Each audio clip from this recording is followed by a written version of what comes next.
Hello dear students, welcome to our YouTube channel AJ maths easy. Lockdown के दौरान काफ़ी time अपना जा चुका है और आज अप्रैल की 22 हो चुकी है। मैंने फेसबुक पर अपलोड भी कर दिया था कि 22 से अपनी जो क्लासेस हैं, रेगुलर क्लासेस 10th और 12th की स्टार्ट हो जाएंगी। 12th की हो चुकी है, 12th का एक लेक्चर अपलोड हो भी चुका है और बारी है इसकी 10th क्लास की। चलिए, तो 10th क्लास में जो चैप्टर है अपना पॉलिनोमियल चैप्टर नंबर 2 इसको करेंगे। और मैं क्वेश्चन टू क्वेश्चन बिल्कुल हर एक क्वेश्चन, हर एक पार्ट, हर एक पॉइंट को बिल्कुल अच्छे से क्लियर करता चलूँगा। ठीक है, ध्यान से समझेंगे इसको, ध्यान से, और साथ में अपना मैथ और कॉपी लेके बैठेंगे ताकि उसको नोट कर सके और क्वेश्चंस कर सके।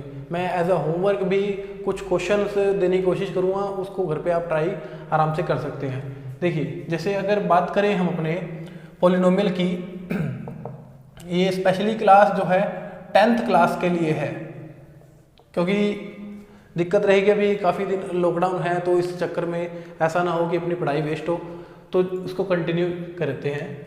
पॉलिनोमियल की अगर बात करें, पॉलिनोमियल हम 9th क्लास में पढ़ चुके हैं। पॉलिनोमियल का चैप्टर, पॉलिनोमियल में हमने कुछ वर्ड्स पढ़े थे वहाँ पर, जैसे कि मोनोमियल, बाइनोमियल, ट्राइनोमियल, ऐसे कुछ वर्ड पढ़े। उसके बाद हमने वर्ड पढ़े linear, quadratic, cubic. I hope सभी बच्चे जानते हो इसका मतलब, क्योंकि ये बिल्कुल एक बेसिक बात थी जो 9th क्लास में कर चुके हैं, सभी बच्चे कर चुके हैं। मोनोमियल का मतलब क्या होता है? Contain only one term, only one term, जिसके अंदर सिर्फ एक ही टर्म आती हो। वन टर्म का मतलब क्या होता है? जैसे मान लीजिए हमने लिख दिया यहाँ पर x, इस क्या है कि एक ही टर्म है, तो कोई दिक्कत नहीं, ये क्या कहलाएगी हमारे पास मोनोमियल। मान लीजिए x स्क्वायर होता अभी भी एक टर्म है, x क्यूब होता तभी भी एक टर्म है, लिखा होता 4 तभी भी एक टर्म है, 5 तभी भी एक टर्म है। अगर बात करें बाइनोमियल की, बाइनोमियल, बाई मतलब जिसमें दो टर्म आती हो। दो टर्म आने का मतलब क्या है? जैसे मान लीजिए हमने लिखा x + 4 या x + y, कुछ भी इसको मान सकते हैं, तो वो हो गई हमारे पास दो टर्म, एक येरी x और एक येरी y, दो टर्म। और ट्राइनोमियल का मतलब क्या है? जहां पर हमारे पास तीन टर्म आ जाए, जैसे x + y + z। कुछ बच्चों का डाउट रहता है कि सर बाइनोमियल में क्या 4 + 5 क्या एक बाइनोमियल है? क्या 4 + 5 एक बाइनोमियल है? जी नहीं, 4 + 5 जो है एक बाइनोमियल टर्म नहीं है, ये मोनोमियल टर्म है। मोनोमियल कैसे? क्योंकि 4 + 5 को अगर हम देखें तो हम इसको कह सकते हैं ये 9 है। 4 + 5 जो है 9 है, और 9 अपने आप में कैसी है? एक मोनोमियल टर्म है। अगर हम टर्म को थोड़ा सा ध्यान से समझे तो हम कह सकते हैं ऐसी टर्म्स जो आपस में एडिशन ना हो सकती हो। बाइनोमियल में दो वो टर्म वैलिड होंगी जो एडिशन ना हो सके। ट्राइनोमियल में तीन टर्म वो जो एडिशन ना हो सके। उसके बाद फिर 9th में हमने ये भी सब सीख लिया था लीनियर क्या होता है। लीनियर यहाँ पर आता है डिग्री का concept, contain only 1 degree, 2 degree and 3 degree.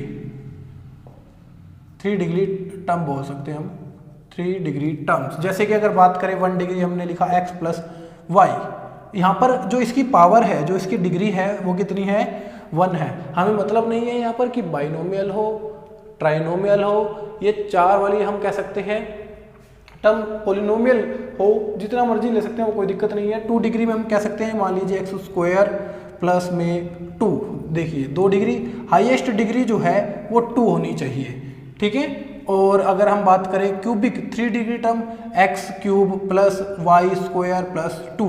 देखिए कुछ बच्चों को डाउट रहेगा कि सर ये तो क्वाड्रेटिक भी है, क्यूबिक भी है, यहाँ पर जो हाईएस्ट डिग्री है वो कितनी है? हमारे पास 3 है। ये सब डाटा जो है हम अपना 9th क्लास में पढ़ चुके हैं, बिल्कुल अच्छे से पढ़ चुके हैं। तो हमारा पॉलिनोमियल कहाँ से स्टार्ट होगा? इस 10th क्लास में हमारा स्टार्ट होगा क्वाड्रेटिक इक्वेशन से, जो जहाँ पर हमें 2 डिग्री टर्म दिखाई देंगी। उसके बाद में थोड़ा सा एक 5% पार्ट थोड़ा सा क्यूबिक का भी है, इसको बाद में समझेंगे। तो स्टार्ट करते हैं अपना पॉलिनोमियल चैप्टर, देखते हैं कि क्या होता है इसमें।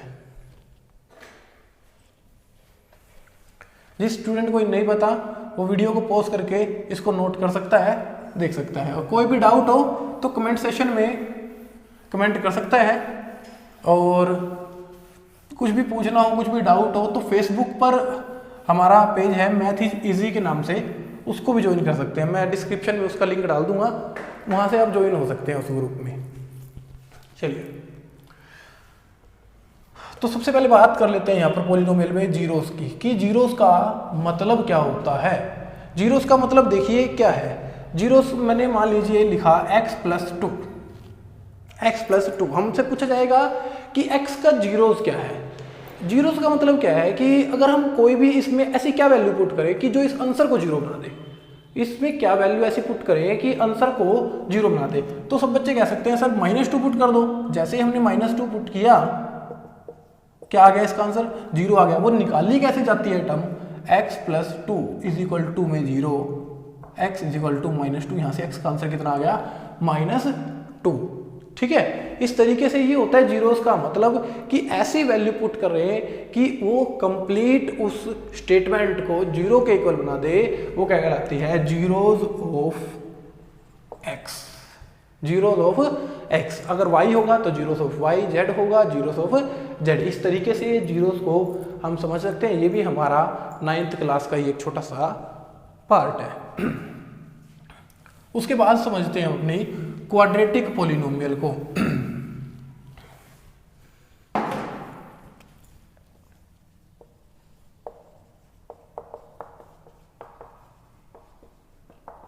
Quadratic polynomial, quadratic polynomial ax² + bx + c। और अगर हम बात करें quadratic equation, quadratic equation ax² में bx + c = 0।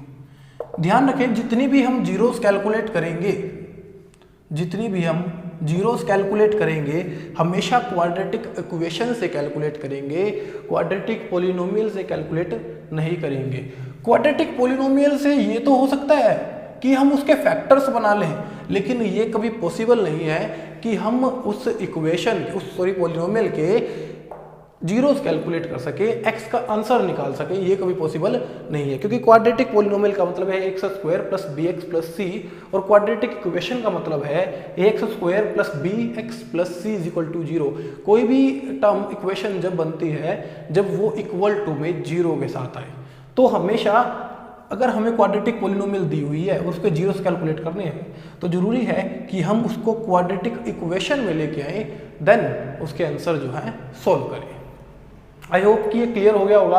और अब अपने पार्ट में चलते हैं, हम अपने चैप्टर जो 2.1 है उसको स्टार्ट करते हैं, बेसिक पार्ट। चलिए,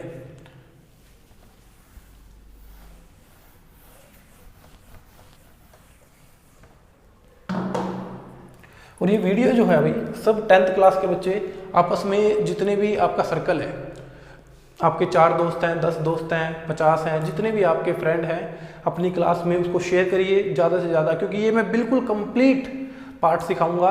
बिल्कुल हर एक चीज़, छोटी से छोटी और बड़ी से बड़ी हर एक चीज़, जितने भी चैप्टर हमारे सिलेबस में आने हैं सब के सब सिखाएंगे। देखिए, अगर हम जीरोस को ग्राफिकली समझें, ग्राफिकली समझने में क्या करना है, हमसे अगर x की जीरोस पूछी जाती हैं तो ये 2.1 है अपनी एक्सरसाइज 2.1 में जो ये पार्ट है, आपको कि ऐसे एक ग्राफ दे दिया जाएगा, आपको एक ऐसे छोटा सा ग्राफ दे दिया जाएगा, ठीक है, और हमें बताना होगा कि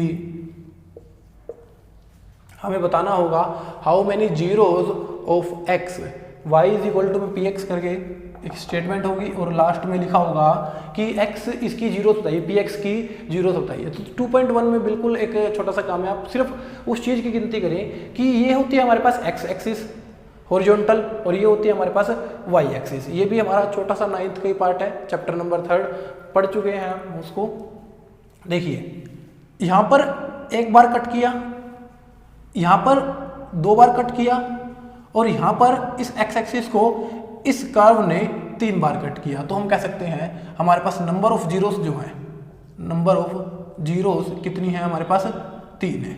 नंबर ऑफ जीरोस कितनी है 3 है। बिल्कुल आप देख सकते हैं 2.1 में हमें 6 क्वेश्चन दिए गए हैं इस कर्व से रिलेटेड और हमें पूछा गया है कि इसमें जीरोस कितनी है। तो जीरोस हम बिल्कुल साधारण तरीके से गिन सकते हैं, 1 जीरो, 2 जीरो, 3 जीरो। ठीक है, मैं कुछ इनके इससे रिलेटेड जो बुक में हमारे क्वेश्चन दिए हुए हैं उन्हीं को देख लेते हैं 1 बाय 1। आप उनके आंसर भी कर सकते हैं कमेंट में। अगर हम बात करें, सबसे पहला दिया हुआ है, इस तरीके से बनाया हुआ है, ये x है, ये x डैश है, ये y है, ये y डैश है और ऐसे लाइन दी हुई है, ये a पार्ट है। b पार्ट की अगर बात करें,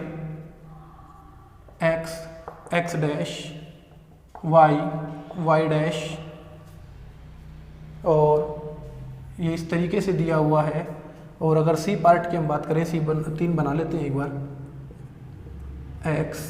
x डैश,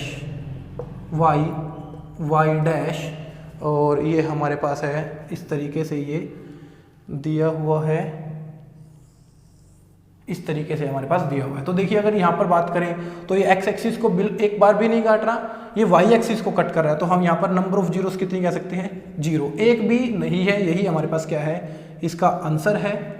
अगर इसकी बात करें तो ये x एक्सिस को 1 टाइम इधर कट कर रहा है, तो नंबर ऑफ जीरो कितनी है 1 है।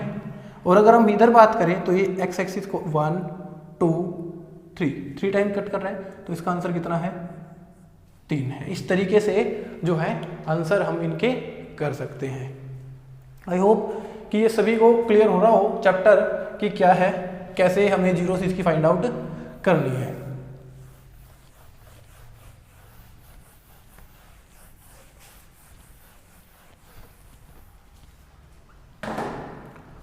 उसके बाद में अगर ग्राफ नंबर 4 की बात करें तो ये ऐसे दिया हुआ है, ये x डैश, ये y डैश, ये d पार्ट है, x डैश, y डैश और ये हमें दिया हुआ है इस तरीके से दिया हुआ है। हाँ जी। उसके बाद में जो f पार्ट है, ये e पार्ट है और ये f पार्ट है। f पार्ट में हमें दिया हुआ है इस तरीके से दिया हुआ है, ये x डैश, y डैश। देखिए इधर हमें 1 बार कट किया है, 2 बार कट किया है, तो नंबर ऑफ जीरोस कितनी हो गई 2। इधर कट किया है 1 2 3 एंड 4, तो नंबर ऑफ जीरो कितनी हो गई 4। इधर कट किया है 1 2, क्योंकि जो टच करके जाएगी वो भी कट करके जाएगी, उसको हम मानते हैं 2 और 1 3। तो यहाँ पे हम कह सकते हैं नंबर ऑफ जीरो कितनी है हमारे पास 3 नंबर ऑफ जीरोस हैं। इसी के साथ में जो 2.1 है वो अपनी फिनिश हो जाती है। अब चलते हैं अपनी एक्सरसाइज 2.2, क्योंकि अभी तो कुछ भी हुआ ही नहीं, ये तो बिल्कुल नॉर्मल छोटा सा पार्ट था, कर लिया हमने, समझ लिया इसको। अब 2.2 पे चलते हैं। चलिए जी,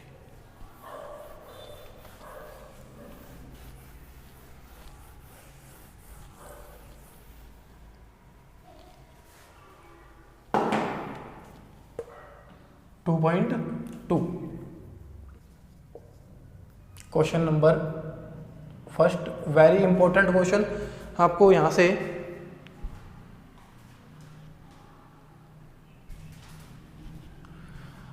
यहाँ से काफ़ी क्वेश्चन देखने को मिल जाएंगे एग्ज़ाम में। आपको हर बार लगभग एक क्वेश्चन यहाँ से मिल जाता है। 10th क्लास के अगर पेपर की बात करें, जो फाइनल एग्ज़ाम आता है, एक क्वेश्चन मिल जाता है यहाँ पे इसका रिलेशन का। चलिए इसको देखते हैं क्या है। Find the zeros of following, find the zeros of following quadratic polynomial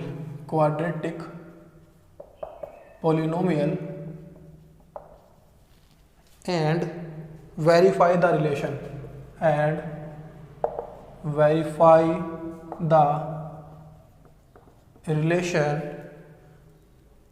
the relation the zeros and the coefficient, the zeros and the coefficient.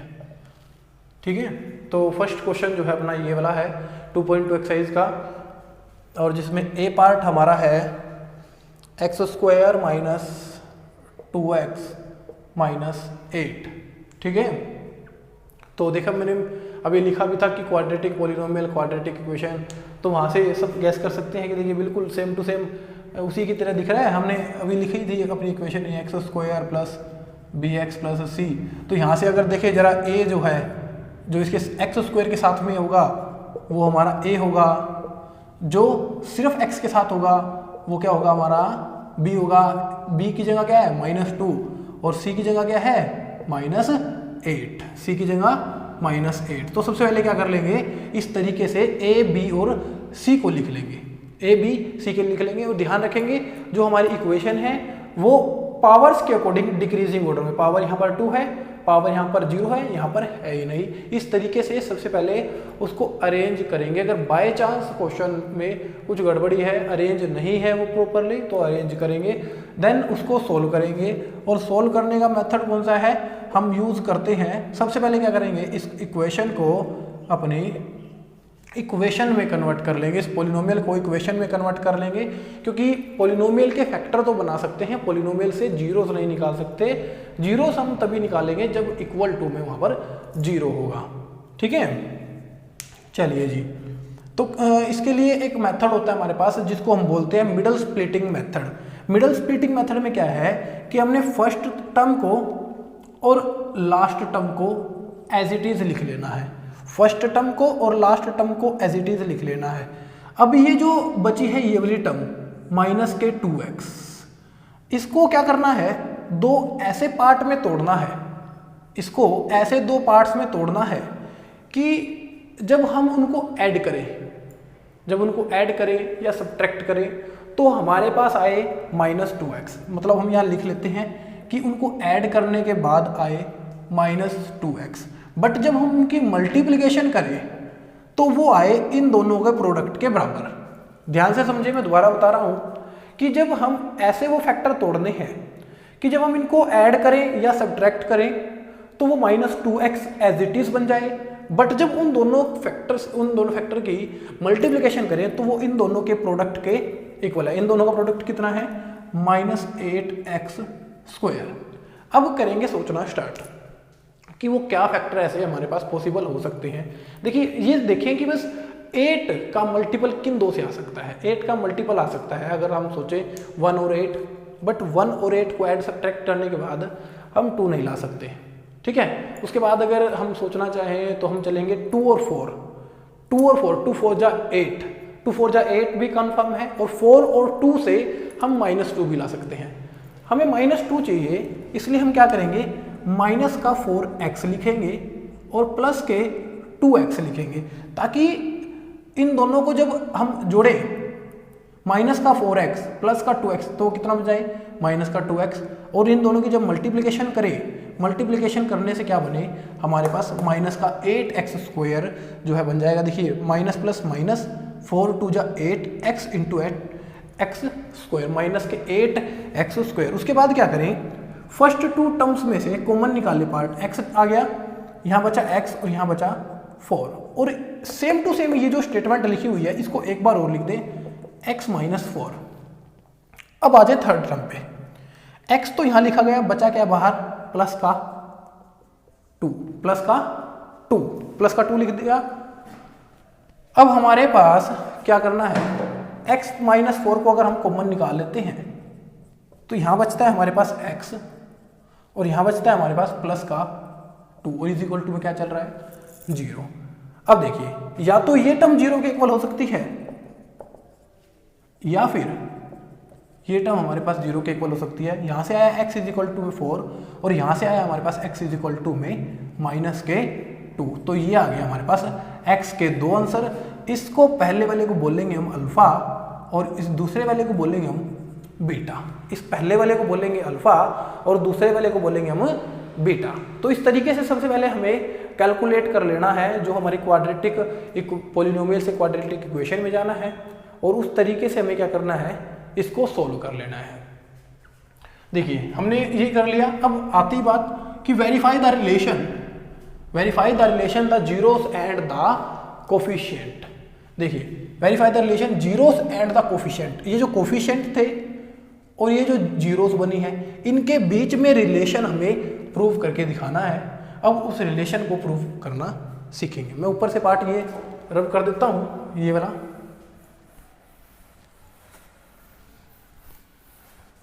तो दो तरीके के रिलेशन हमें दिखाई देते हैं यहां पर। जो पहला रिलेशन है वो पहला रिलेशन है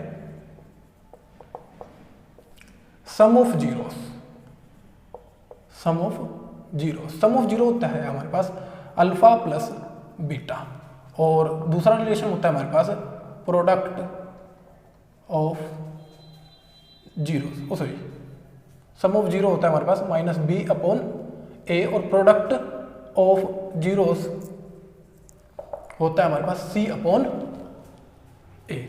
सम मतलब alpha plus beta minus b upon a, इनको प्रूव करके दिखाना है। देखिए अल्फा कितना है हमारे पास 4, बीटा कितना है हमारे पास -2, आंसर कितना है हमारे पास 2। अब इधर देखते हैं, माइनस एज इट इज है, बी कितना है हमारे पास माइनस का 2, ए कितना है हमारे पास 1, माइनस माइनस प्लस कितना आया 2, 2 इक्वल टू 2। यहाँ से हमारे पास एक रिलेशन प्रूव हो गया। उसके बाद प्रोडक्ट ऑफ जीरो मतलब इनकी गुना। अल्फा ये कितना है हमारे पास 4, और ये कितना है हमारे पास, हम अगर मल्टीप्लाई करें -2, ये हो गया -8। उसके बाद सी कितना है हमारे पास -8, और ये कितना है 1, ये आ गया माइनस का 8। तो इस तरीके से हम क्या कर सकते हैं, इन रिलेशंस को प्रूव कर सकते हैं। ठीक है, बाकी इससे रिलेटेड 5 क्वेश्चन और हमारे पास बनते हैं। 5 क्वेश्चन और आप आसानी से कर सकते हैं। मैं 1 बाय 1 सभी क्वेश्चंस को करवाऊंगा ताकि किसी भी स्टूडेंट को डाउट ना रहे किसी भी क्वेश्चन में। चलिए, तो उम्मीद है ये क्वेश्चन क्लियर हो गया हो। जिस बच्चे को भी कोई क्वेश्चन में डाउट रहता है वो कमेंट सेशन में या FB पेज पे आप कोई भी डाउट पूछ सकते हैं, मैं उसको नेक्स्ट क्लास में क्लियर कर दूंगा। क्लियर है?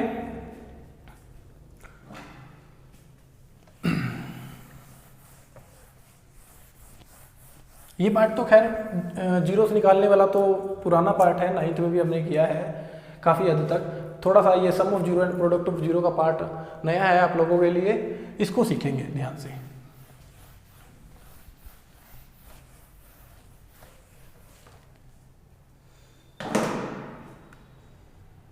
सेकंड क्वेश्चन हमारे पास है 4s² माइनस 4s प्लस 1।